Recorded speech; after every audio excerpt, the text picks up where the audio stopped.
adik dan seluruh tim yang ada di sekolah pada kali ini hari Jumat April.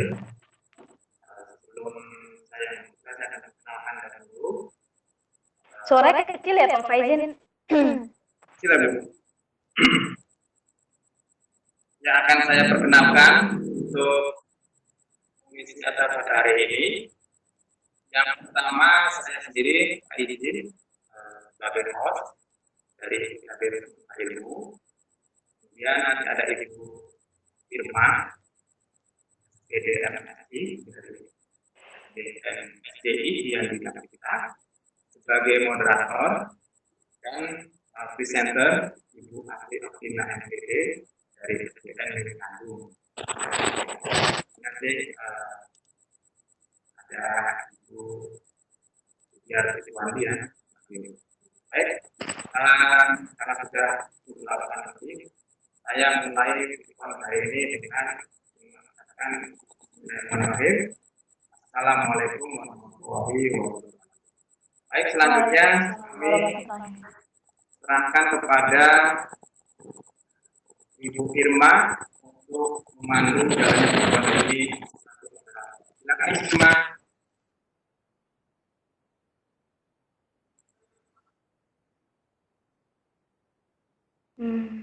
Assalamualaikum.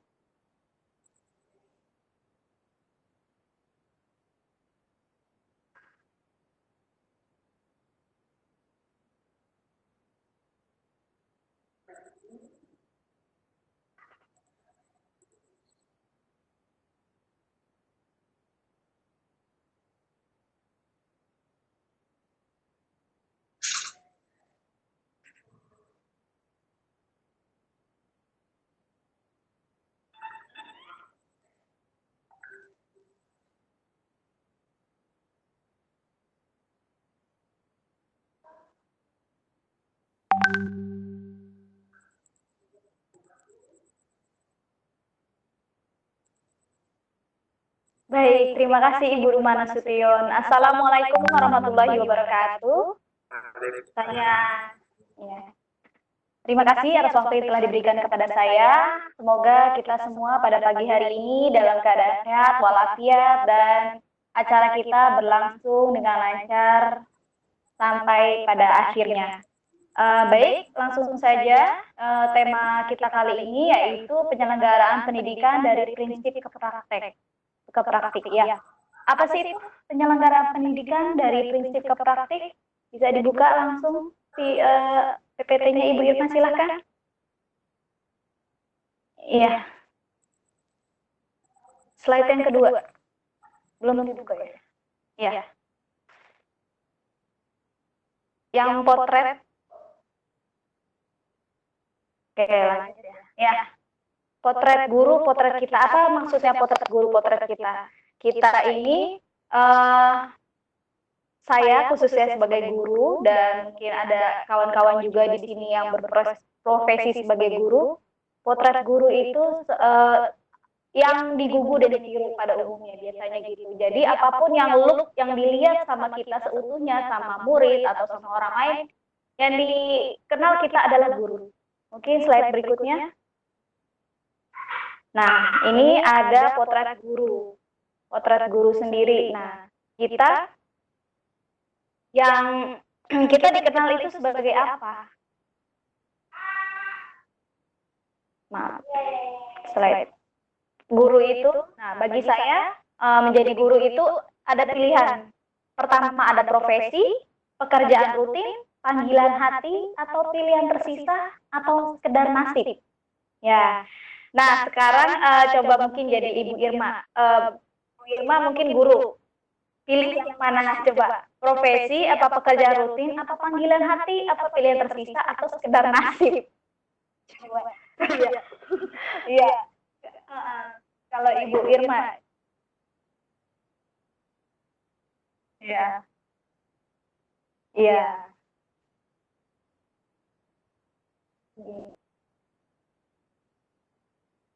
Iya, lebih kurang seperti itu. Mungkin Pak Faizin juga berprofesi sebagai guru apa dulu nih? Dari A sampai E, pilih yang mana? Pak Faizi? Ada ya? Nggak ada ya? Oke lah kalau gitu. Jadi Bu Irma dulu. Berarti Bu Irma pertama pekerjaan rutin dan selanjutnya panggilan hati. Kalau saya sendiri waktu awal pertama kali mengajar, saya adalah nasib. Kenapa saya bilang nasib? Karena memang waktu itu saya posisinya itu menggantikan dan saya posisinya dulu masih kuliah.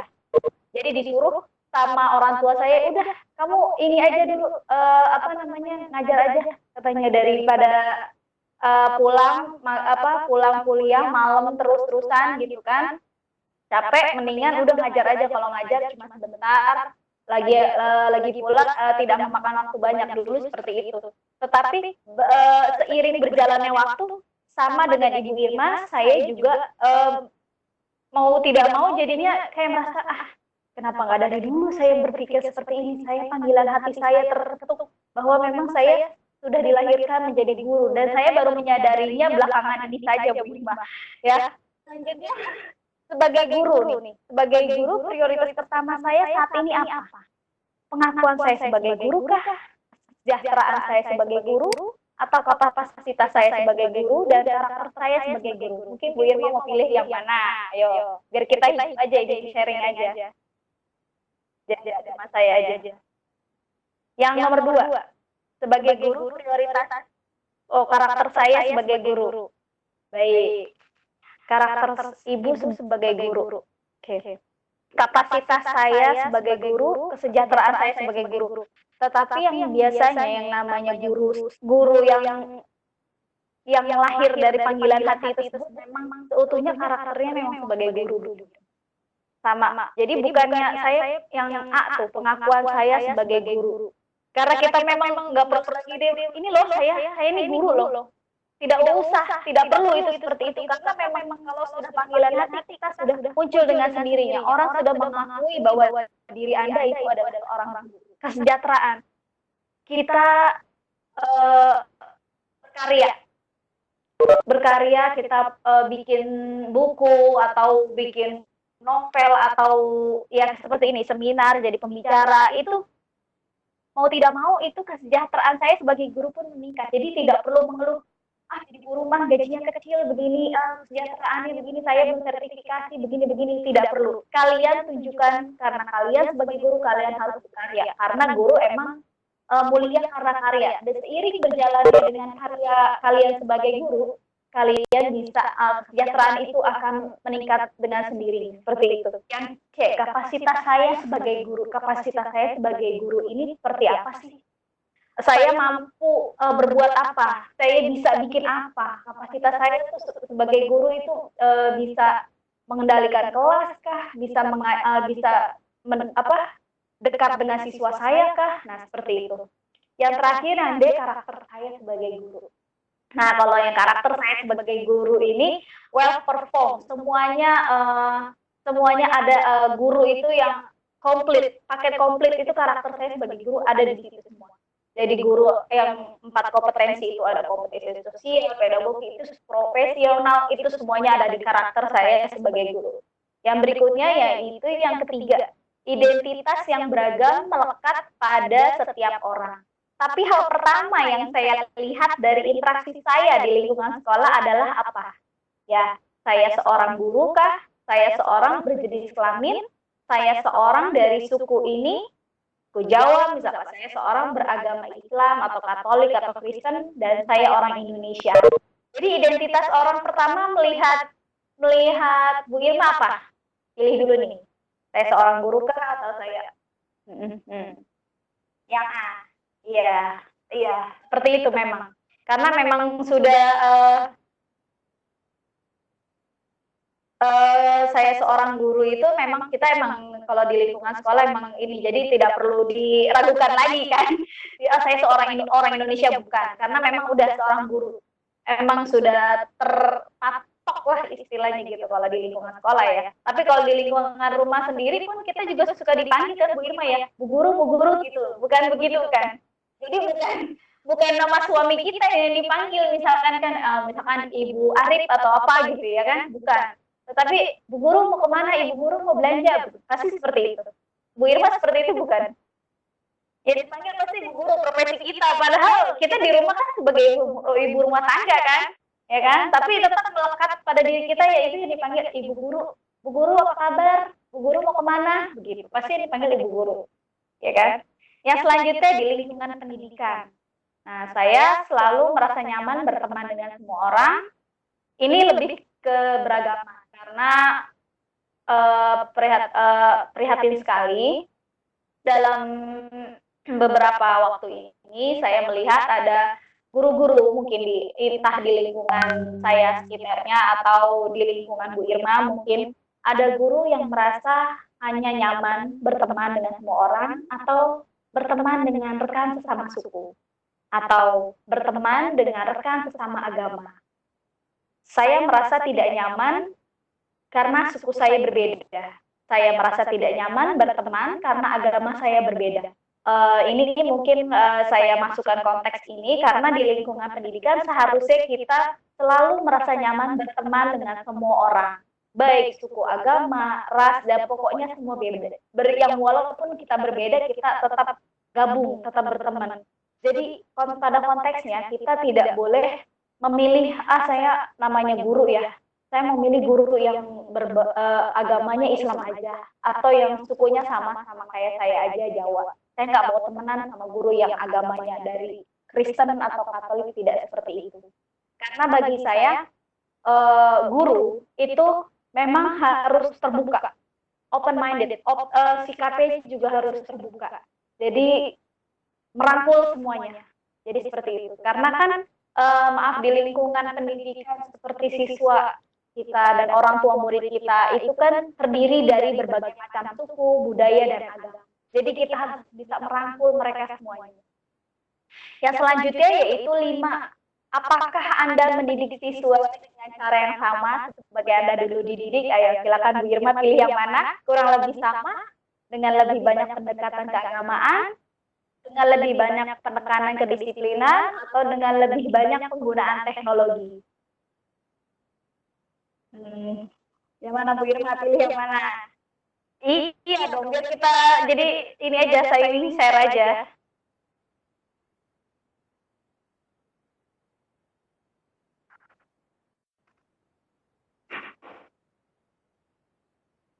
Boleh bisa pilih, boleh semuanya boleh.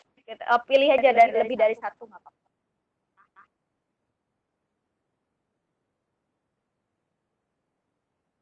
B dan D.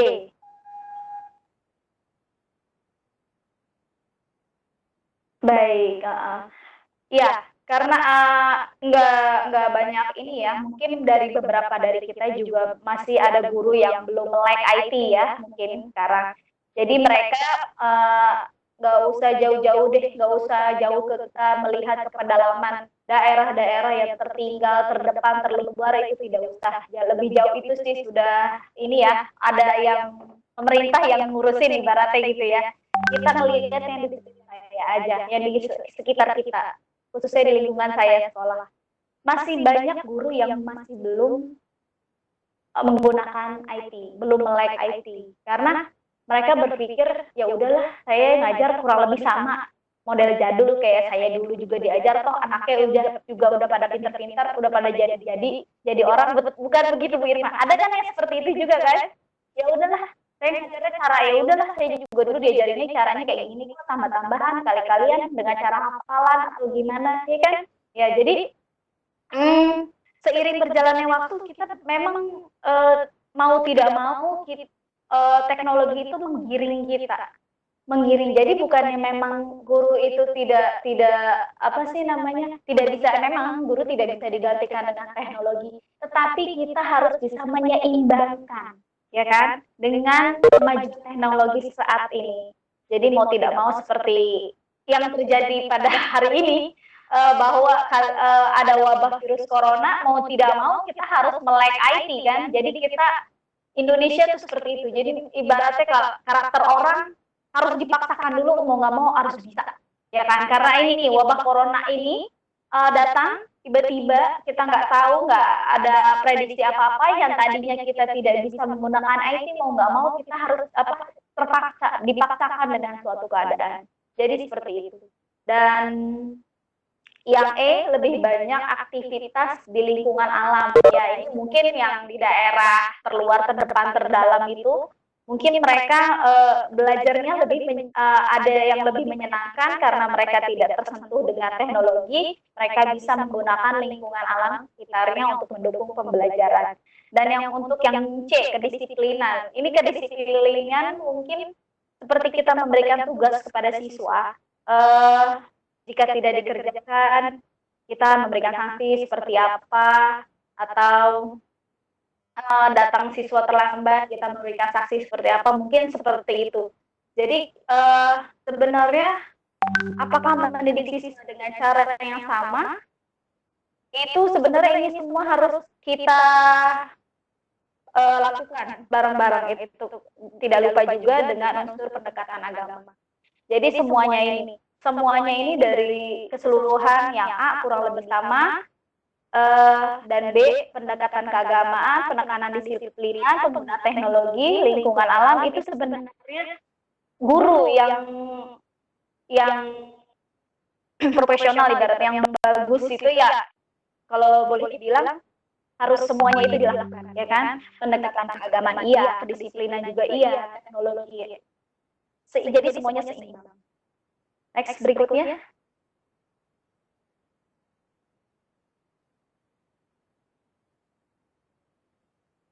Slide berikutnya Bu Irma. Ya. Ya. Toleransi budaya bijaksana bersatu. Ini apa sih Bu?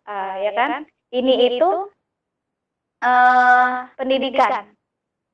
Pendidikan itu mengandung ada toleransi, ada budaya, ada kebijaksanaan, ada bersatu, keindahan, amazing, keunikan, semuanya menyatu jadi satu dalam suatu lingkaran ini. Nah, kalau untuk Bu Irma sendiri nih, menurut Bu Irma ini pendidikan ada nggak kata-kata yang di sini nih? Yang terbesit dalam Bu Irma, pendidikan itu apa sih? Mau pilih yang mana terserah. Iya, ada toleransi, ada iya.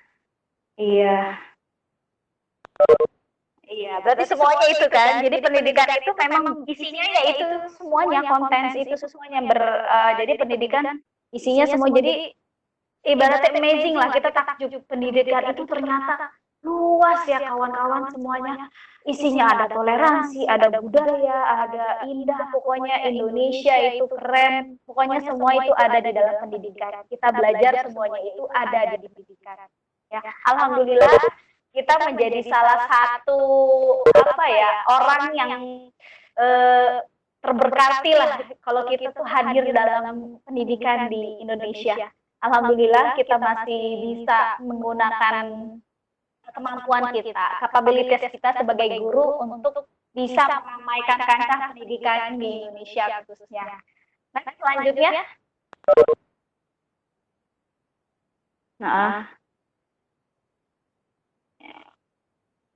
Iya, ada potret guru, potret kita. Ya, di sini saya ada bikin angket waktu itu ya, belum lama. Ada persepsi guru tentang urgensi nilai keragaman. Ya, di situ bisa dilihat. Kalau saya di tempat saya sih belum, tapi saya bikin ini. Coba. Belum.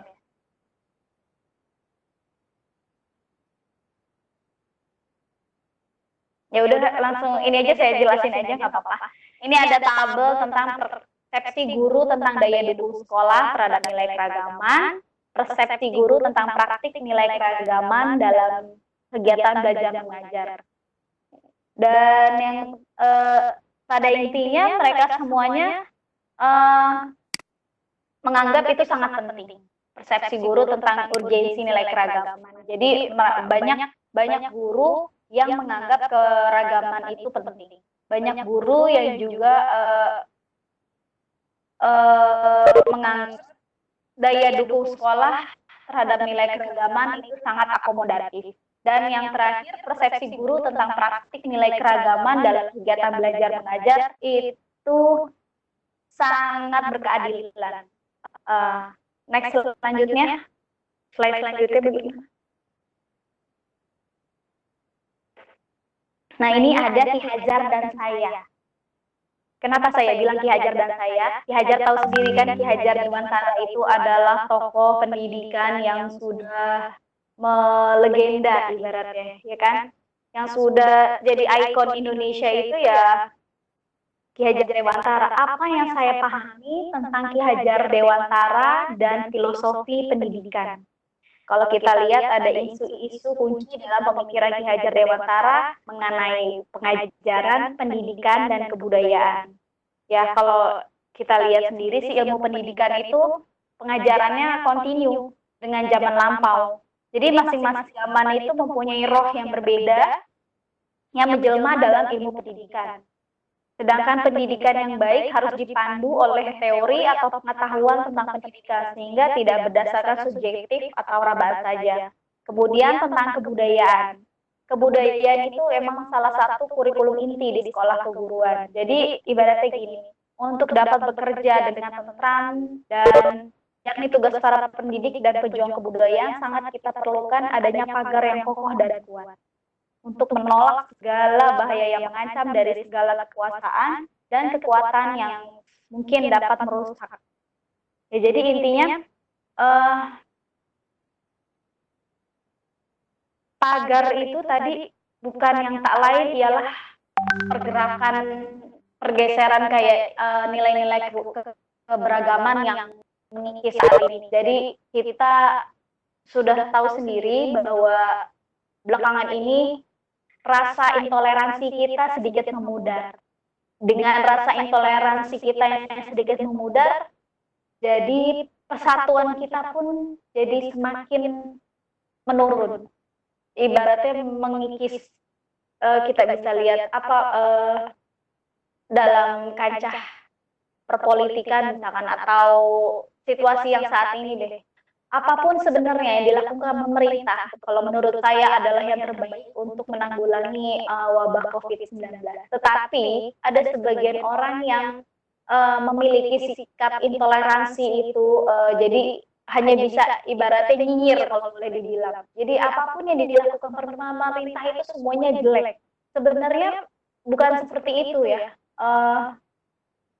Memang karakter Indonesia berbeda dengan karakter mungkin di orang di luar negeri. Jadi kita tidak bisa menyamakan semuanya harus begini tidak. Karena memang pemerintah sendiri sudah berpikir cukup keras, sudah berjuang cukup keras untuk bagaimana mengatasi wabah COVID-19 ini.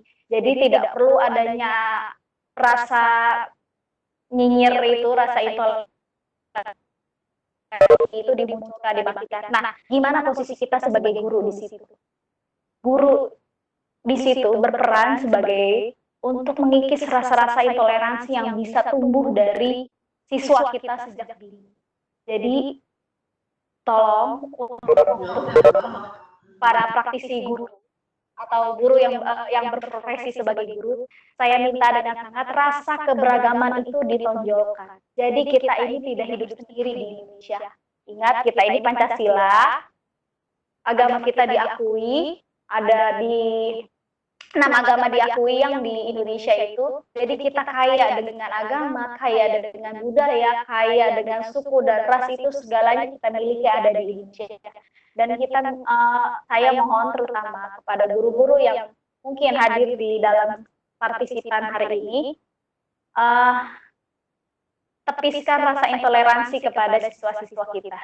Seperti itu. Next selanjutnya. Setelah pelajaran apa yang saya peroleh setelah menjadi guru? Mungkin Bu Irma bisa saya minta pendapatnya dari Bu Irma, pelajaran apa yang Ibu Irma peroleh setelah menjadi guru? Ayo. Gimana? Bisa iya banyak sekali, betul sekali.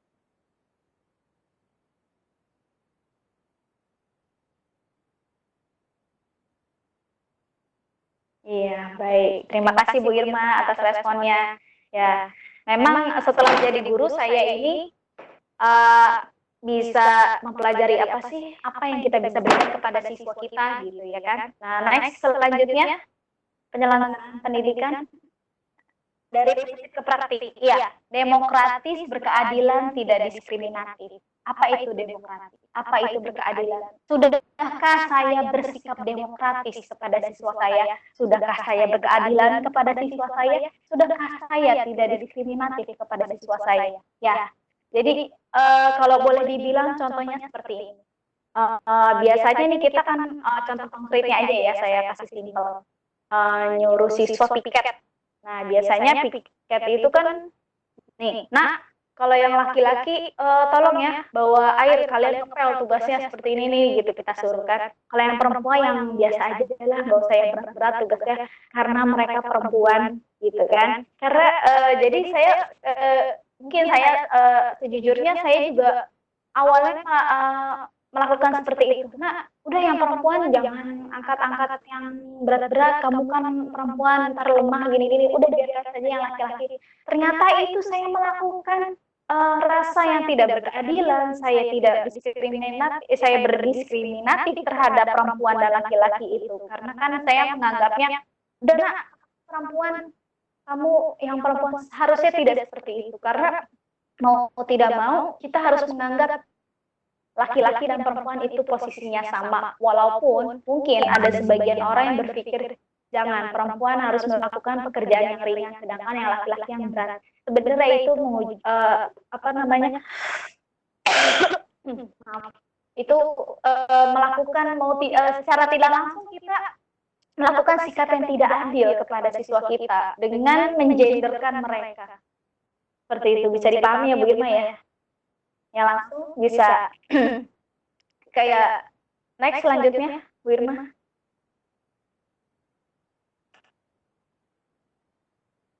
Ya, ini pasal 4 Undang-Undang Sisdiknas nomor 20 tahun 2003 tentang prinsip pelaksanaan pendidikan. Bisa dibaca sendiri, mungkin ada slide-nya. Pendidikan diselenggarakan secara demokratis, berkeadilan, tidak diskriminatif, dengan menjunjung tinggi hak asasi manusia, nilai keagamaan, nilai kekulturan, dan kemajemukan bangsa. Jadi, kita ini sudah kuat sebenarnya dalam Undang-Undang Sisdiknas nomor 20 tahun 2003 ada semua prinsip-prinsip pelaksanaan pendidikan yang harus dijalankan oleh kita sebagai guru, sebagai praktisi pendidikan. Semuanya kita diperkuat dengan adanya pasal 4 Undang-Undang Sisdiknas. Semua mengacu sebenarnya ada di situ. Apa yang kita bisa laksanakan ada di situ, kita bisa lihat. Pendidikan diselenggarakan dengan mengembangkan budaya membaca, menulis, dan berhitung bagi segenap warga masyarakat. Jadi pemerintah ini sudah menyiapkan sampai detil segitunya ada di situ di pasal 4. Jadi kita sebenarnya apa yang kita lakukan ada tertuang di dalam pasal 4 tersebut Undang-Undang Sisdiknas itu. Ya, jadi pendidikan diselenggarakan dengan memberi keteladanan, membangun kemauan siswa, mengembangkan kreativitas peserta didik dalam pembelajaran, proses pembelajaran. Jadi mau tidak mau kita harus guru yang masih masih melek bangun. Ini sudah saatnya kita harus membangun kreativitas siswa kita. Jangan hanya melulu, "Nak, coba tolong kerjakan tugas halaman." Ya. Tidak seperti itu sebenarnya sekarang. Sebenarnya kayak gitu kayaknya udah ketinggalan zaman banget kayaknya, jadul banget ya. Jadi kita harus berpikir, namanya guru terus berpikir kreatif. Sepertinya, ayo nak, biarkan siswanya, kita hanya jadi ibaratnya kalau guru itu hanya tutor. Jadi biarkan siswa yang melakukan aktivitasnya itu yang lebih biar bisa lebih berkembang di dalam kelas atau di dalam pembelajaran. Next selanjutnya. Pendidikan diselenggarakan secara demokratis, berkeadilan seperti yang tadi sudah saya sebutkan, tidak diskriminatif, dengan menjunjung tinggi hak asasi manusia, nilai keagamaan, nilai kultural dan kemajemukan bangsa. Ya. Jadi itu ada di tertuang dalam pasal 4 ayat 1, pendidikan memang harus diselenggarakan secara demokratis. Jadi baik itu pemegang kebijakan, kepala sekolah atau dinas pendidikan sekalipun, memang pendidikan itu diselenggarakan secara demokratis, berkeadilan, dan serta tidak diskriminatif. Jadi apapun yang kita lakukan, penentu kebijakan itu lakukan, memang itu seharusnya semuanya menjunjung tinggi hak asasi manusia, nilai keagamaan, jadi tidak boleh diskriminatif terhadap apapun yang bisa bikin mentang-mentang saya di swasta nih, sekolah swasta tidak diperhatikan oleh dinas, tidak, bukan seperti itu. Karena kita sebenarnya pemerintah atau dinas pendidikan sendiri atau bahkan kementerian memang sudah merangkul semuanya untuk menjadi satu agar mereka sudah mengupayakan agar pendidikan diselenggarakan secara demokratis, berkeadilan, dan serta diskriminatif. Atau mungkin ada yang berpikir, mentang-mentang saya sekolahnya di daerah terpencil, saya nggak diperhatiin sama pemerintah nih. Tidak, sebenarnya bukan seperti itu. Mungkin karena sekarang kan juga sudah ada bantuan ya, BOS, afirmasi dari kementerian, pemberian alat-alat bantuan TIK. Jadi bahkan di daerah Papua atau daerah terpencil sekalipun, mereka siswa-siswanya udah pada menggunakan tablet. Jauh sama kayak saya nih yang di Depok sendiri, yang notabene kota gitu, tidak mendapatkan, karena memang sebenarnya pemerintah itu mau merangkul semuanya, karena dipikir kota Depok ini kan semuanya orang tua siswanya mampu mampu membeli perangkat TIK sendiri. Jadi kenapa pemerintah ngasih BOS afirmasi ke daerah-daerah terpencil, yaitu karena pendidikan diselenggarakan secara demokratis, berkeadilan, dan serta tidak diskriminatif. Next. Ya, ini kurang lebih sama. Diselenggarakan secara pendidikan demokratis, berkeadilan, tidak diskriminatif. Sama seperti yang tadi. Next, pertanyaan. Iya. Apa itu demokrasi, berkeadilan, dan tidak diskriminatif? Ya, mungkin saya mau tanya ke Bu Irma nih. Maaf nih Bu Irma. Jadi saya sering nanya-nanya ini ke Bu Irma. Apa menurut Bu Irma, pernah nggak Bu Irma melakukan cara nggak sadar? Saya nggak adil ya, mahasiswa saya, pernah nggak, coba contohnya? Saya mau dengar pengalaman Bu Irma.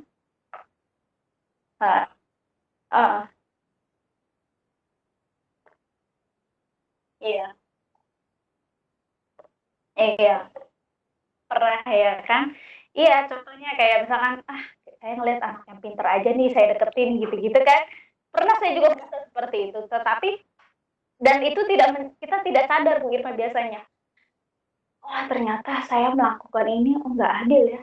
Saya sebenarnya harus merangkul semua murid, harus ini. Jadi kita harus cepat-cepat sadar lah ibaratnya gitu. Jadi kita jangan melakukan pembelajaran yang tidak demokratis, yang tidak berkeadilan, dan diskriminatif. Jadi hindari hal-hal yang tiga itu tadi, karena kita sebagai guru harus bisa merangkul semua. Next. Nah, ada pengertian demokratis, berkeadilan, dan tidak diskriminatif. Bersifat demokrasi, jadi mengutamakan persamaan hak, kewajiban, dan perlakuan bagi semua. Nah, ini kalau misalkan kita sering diskusi sama siswa kita, juga ada di dalam contoh demokratis. Berkeadilan, mempunyai sifat adil, sama berat, tidak berat sebelah, tidak memihak, berpihak kepada yang benar, berpegang prinsip,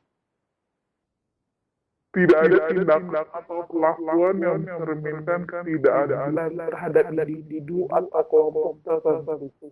Misalkan, tidak ada utamaan, pembedaan, pengecualian. Maaf ya, kalau saya sendiri kan di sekolah negeri itu agamanya itu bermacam-macam. Pernah ada siswa saya yang beragama Konghucu, ya kan?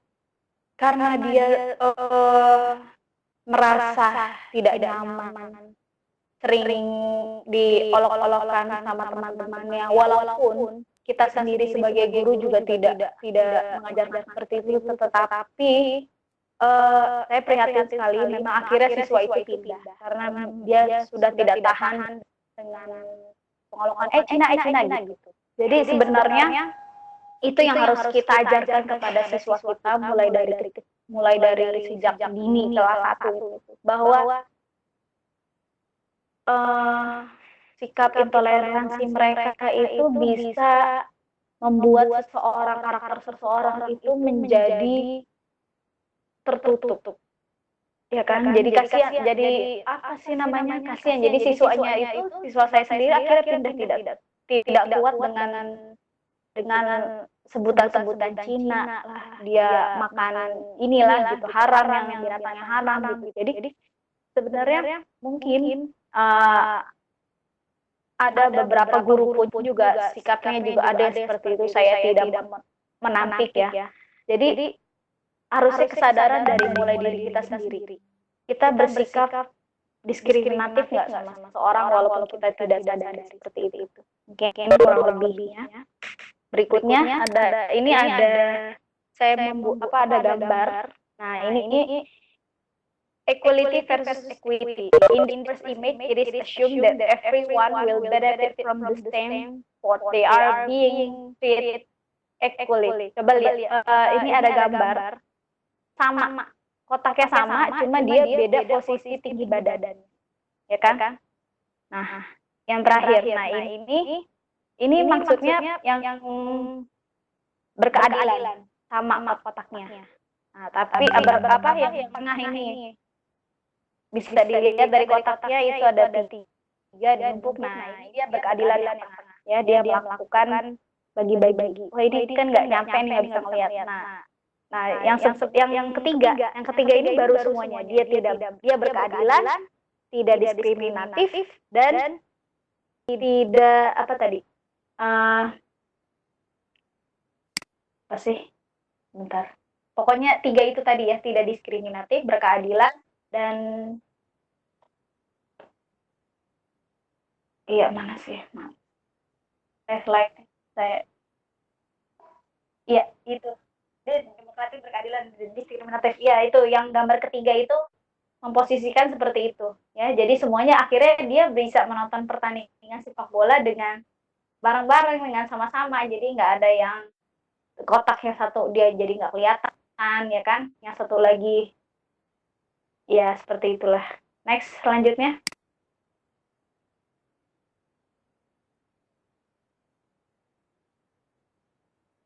Ya. Ini ada saya kutip dari Ki Hajar Dewantara. Berikan kemerdekaan dan kebebasan kepada anak-anak kita. Bukan kemerdekaan yang leluasa, namun yang terbatas oleh tuntutan kodrat alam yang menuju ke arah kebudayaan.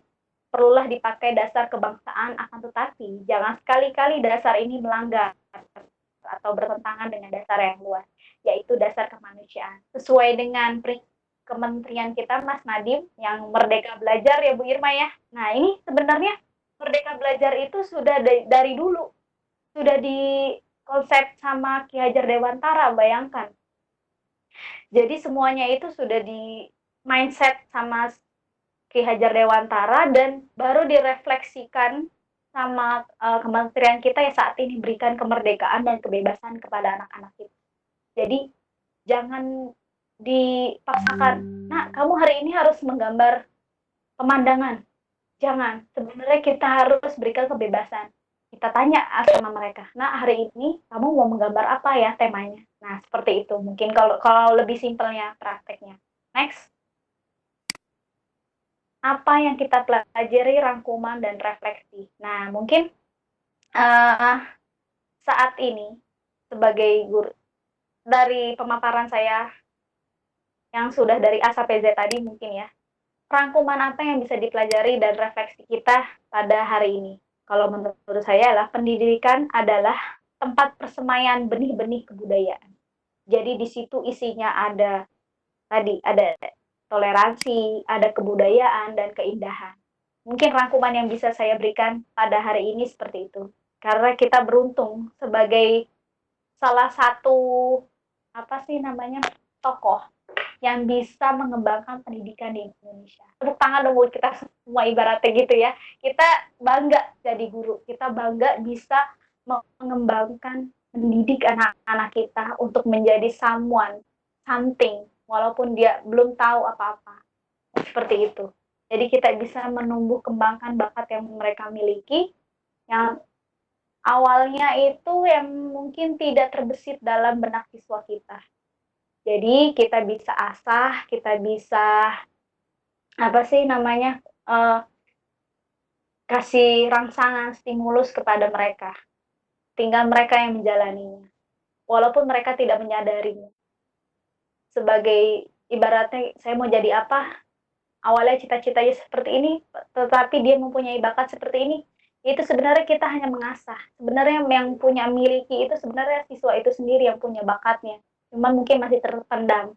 Jadi kita sebagai guru, kita harus asah, kita harus kembangkan kreativitas mereka dengan rasa yang itu tadi, tidak diskriminatif, berkeadilan, dan tidak dan apa lupa lagi saya ya tadi pokoknya tiga itu tadi, berkeadilan, tidak diskriminatif, dan satu lagi ya, demokratis. Kita harus mengembangkan itu.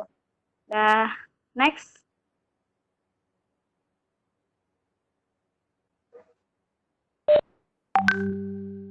Nah, hal apa yang menarik dari sesi ini? Ya, tadi yang tadi menarik dari sesi ini tadi yang hal yang tiga tadi yang saya berikan, yang kita pelajari hari ini. Apakah kita sudah tidak bersikap adil, bersikap tidak diskriminatif? Yang satu lagi, yang dua, pertanyaan yang terbesit dari sesi ini. Mungkin ada pertanyaan yang nanti dalam forum diskusi ya kita buka ya. Satu hal baru yang ingin saya bagikan atau lakukan kepada siswa kita. Mungkin saya sendiri tanya ke Bu Irma. Setelah mengikuti paparan saya sekarang ini, hal baru yang ingin Ibu share kepada siswa Ibu itu apa? Mungkin bisa di-share ke kita gitu. Nanti ya, dalam forum diskusi ya Bu Irma ya. Baik, terima kasih. Sekian dari saya. Slide selanjutnya. Sudah penutup Bu Irma? Ya. Ya, tanah air ada di sana di mana ada cinta dan kedekatan hati, di mana tidak ada manusia menginjak manusia lain. Itu saya ambil dari pepatahnya dari Mangunwijaya. Ya, jadi di mana ada cinta dan kedekatan hati, di mana tidak ada manusia menginjak satu sama lain. Jadi tidak ada ejek-ejekan nih ibaratnya gitu. Mungkin next selanjutnya yaitu terima kasih Bu Irma atas kesempatan waktu yang diberikan kepada saya untuk berbagi cerita pada pagi hari ini. Silakan saya akhiri. Wassalamualaikum warahmatullahi wabarakatuh. Balik lagi ke moderator, silakan.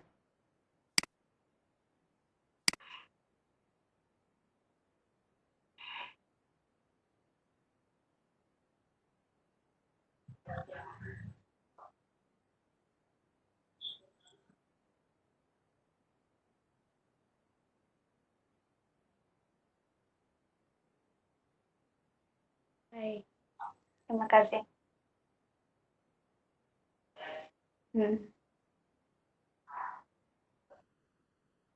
Ada ya?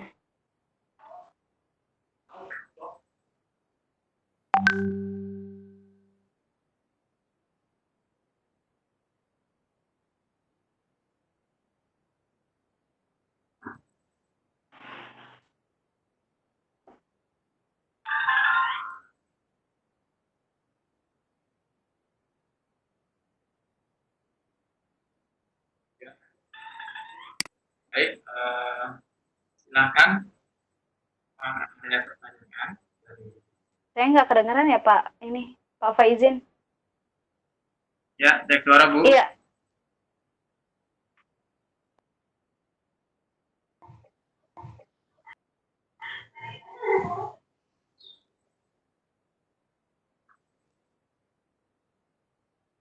Ngobrol-ngobrol aja sambil menunggu ada yang nanya, silakan Ibu.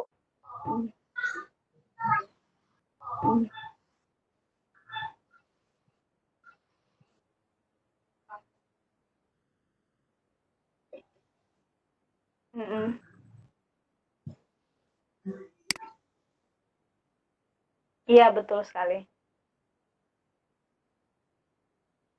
Mhm.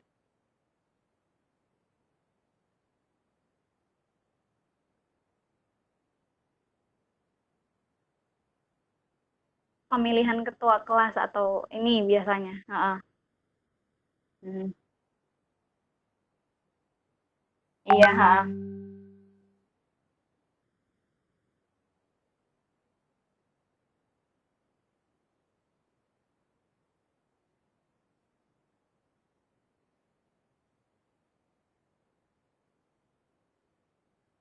Iya, kalau saya, membagi, halo Ibu?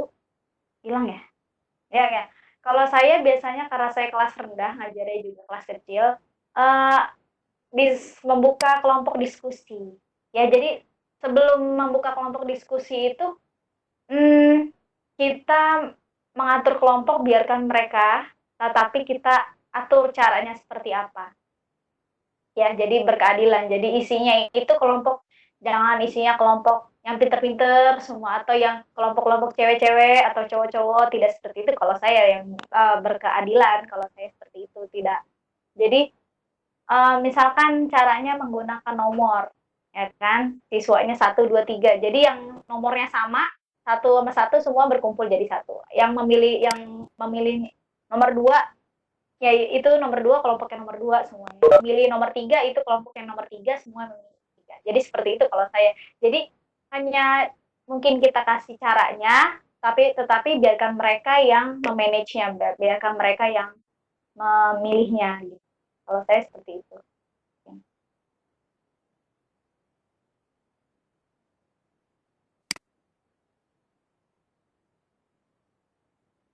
Iya, mungkin Pak Faizin di lingkungan sekolahnya seperti apa? Bisa bagi-bagi di Ya lingkungan Bu, PKBM. tadi kan ada tentang diskriminasi ya. Dalam satu sekolah Suaranya. ada yang minoritas misalnya. Nah ini bagaimana teknis penanganannya kalau ada dalam satu sekolah, kalau misalnya satu kelas saja yang berbeda baik dari misalnya tadi agama. Iya. Iya. Iya, kalau saya gini, kebetulan di kelas saya ada yang beragama Katolik ya, Pak Faizin. Jadi selama ini kan kita memimpin doa agama kita yang mayoritas, ya kan? Misalkan, ayo sebelum mulai kelas kan kita baca doa tuh, ya kan? Kalau saya baca doa, siap berdoa mulai itu dengan cara Islam, ya kan? Karena Bismillahirrahmanirrahim. Pertama awal kita baca Al-Fatihah seperti itu. Nah, sekali-kali dengan kita memberikan kesempatan kepada agama dia yang Katolik tadi untuk memimpin doa. Tetapi pertamanya awalnya siswa yang lainnya agak kaget dan guru-guru lain pun agak kaget. Kenapa saya membiarkan seorang agama Katolik memimpin doa? Saya jelaskan kepada mereka bahwa memang kita harus memberikan kesempatan sama kepada semua. Jadi saya memberikan kesempatan kepada siswa saya yang beragama Katolik untuk memimpin doa dengan caranya masing-masing dan dengan caranya dia dengan beragama Katolik Islam dia jadi baca doanya dalam hati. Dia seperti itu saya contoh keadilan saya seperti itu dan tidak diskriminasi seperti saya di kelas untuk simpelnya ya contohnya seperti itu. Mungkin emang agak terlihat ekstrim, tapi bagi saya itu adalah satu tindakan hal yang menurut saya itu saya lakukan agar tidak iya. Iya, beragam.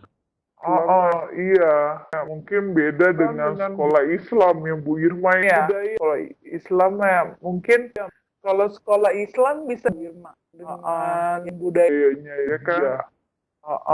Ya kan. Misalkan budayanya kan ada satu dari Jawa, Bali, atau apa. Kali-kali kita dengarkan kalau dalam pada suku ya, dia suruh cerita apa sih yang menarik dari teman-teman yang lainnya di kelas. Jadi menurut saya seperti itu. Jadi tidak melulu dengan Jawa Jawa sentris ibaratnya gitu. Nah,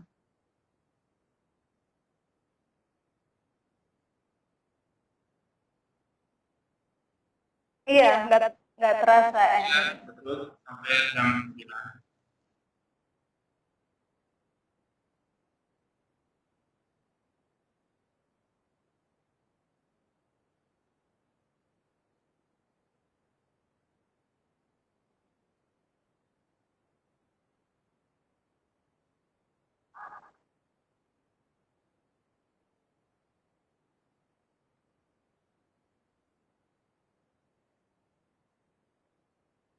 Iya, baik. Terima kasih Ibu Irma sebagai host sudah memberikan saya kesempatan lagi.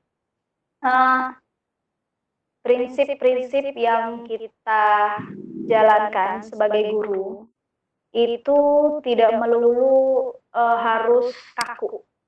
Jadi kita harus lebih luas, lebih fleksibel untuk merangkul semua siswa kita, baik itu yang terdiri dari beragam background mereka, ya kan? Jadi itu tadi, kita harus memiliki sikap rasa demokratis, berkeadilan, dan tidak diskriminatif. Itu saja kalimat penutup dari saya. Mungkin bisa lanjut ke moderator. Silakan, mau ditutup acaranya, mangga.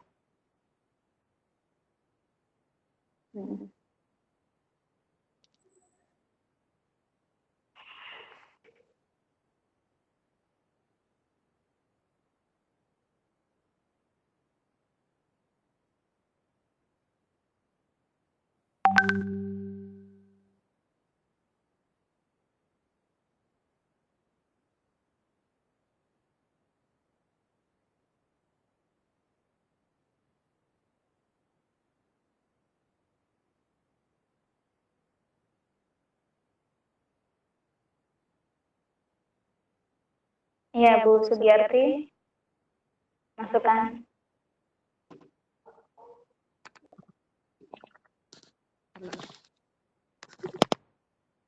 Baik, Assalamualaikum warahmatullahi wabarakatuh. Waalaikumsalam warahmatullahi Untuk pembahasan kali ini sangat jelas. Selanjutnya diskusinya juga berjalan dengan baik. Meskipun di awalnya tadi ada sedikit permasalahan untuk slide show, share tapi konten. share konten hingga share konten tidak bisa, slideshow juga kan tidak bisa, sehingga kerja sama timnya sudah bagus. Jadi Alhamdulillah. walaupun bertemu di udara, tetapi sudah serasa sahabat di darat. Nih, baru sekali ini ketemu Bu Irma sama Bu. Iya. Dan itu yang dibangun dengan adanya visi ini, saling membantu, saling mendeterminasikan. Semoga saya nggak jelas.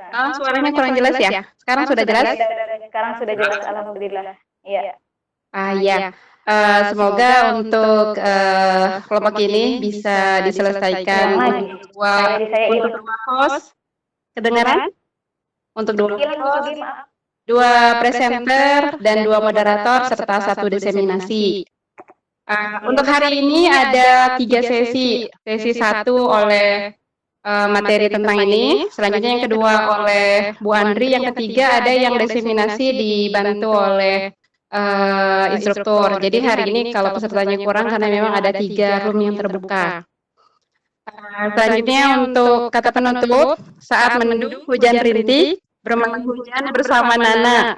Pembelajaran teori dengan praktik, semoga implementasi lebih bermakna. Amin, ya Rabbal Alamin. Amin. Terima kasih, tetap semangat, jaga kesehatan. Assalamualaikum warahmatullahi wabarakatuh. Waalaikumsalam warahmatullahi wabarakatuh. Terima kasih Bu Sugiyarti. Bu Irma udah isi absen belum itu? Saya takut lupa. Iya, isi absen dulu. Iya, silakan Pak Faizin. Ya, baik, terima kasih kepada Ibu Irma, terima kasih atas yang telah memberikan dan juga sarannya telah berjalan dengan baik. Saya mengingatkan sebelum untuk event ini agar mengisi presensi ya. Baik, karena sudah jam 9.04 ya. Untuk sesi satu kali ini, mari kita duduk bersama dengan kalimat hamdalah. Alhamdulillah. Assalamualaikum warahmatullahi wabarakatuh. Sampai jumpa di sesi berikutnya, Bu. Iya. Ya, selamat. Alhamdulillah. Iya, terima kasih Ibu. Iya, saya. Ya, silakan. Baik. Silakan. Saya juga mau izin lift ya. Oke, terima kasih. Sampai jumpa. Ya, terima kasih. Sama-sama. Pamit ya, Pak Faizin. Ya, Triati. Maaf, Backup rekamannya jangan lupa Pak Faizin kasih ke saya backup rekam. Sukses ya Bu Astri. Iya, terima kasih Bu Weti. Ya, sukses selalu.